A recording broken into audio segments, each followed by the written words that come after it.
Tabarakallah, yau na yi gamo da sahibata mai kyau da ado. Tabarakallah, yau na yi gamo da sahibina mai kyau da ado.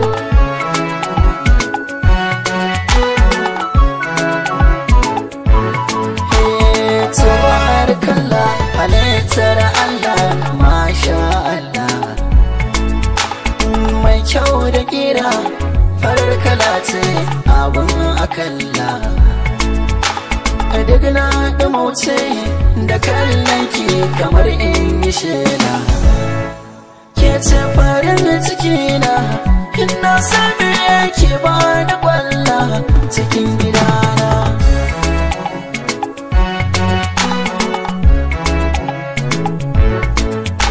Cikin dare da rana ina tunani da soyayyarka.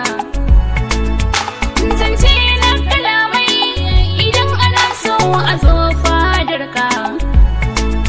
Ka kware da soyayya, matso kusa na bani jure rashinka. Ko cikin barci na ji muryarka sai na tashi zaune a kan gadona.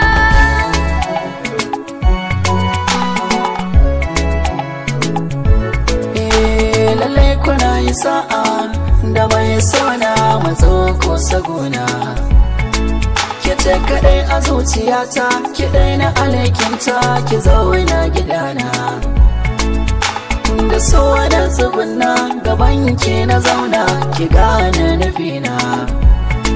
Masoyiya na rasa ki, tilas ne da duniya ranar za mu yi ban kwana. Tabarakallah, yau na yi gamo Da sahibata mai kyau da ado. ka zama nawa, farin ciki na ba za na misalta. Gara kai ne gushewa ina rasa ka, gado aka zabta. Jinin mu sun yi haɗewa su ne sannadi ya zana kwatanta. Ba wanda za ya kai da sanka, in ma a kwashe sai dai iyaye su ne na farko.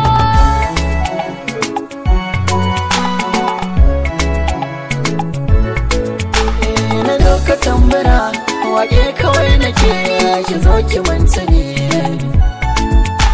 Na baki kaina kula da sona, ki kai na sansani. Ba wacce zan so nake so, ki makwakin sani.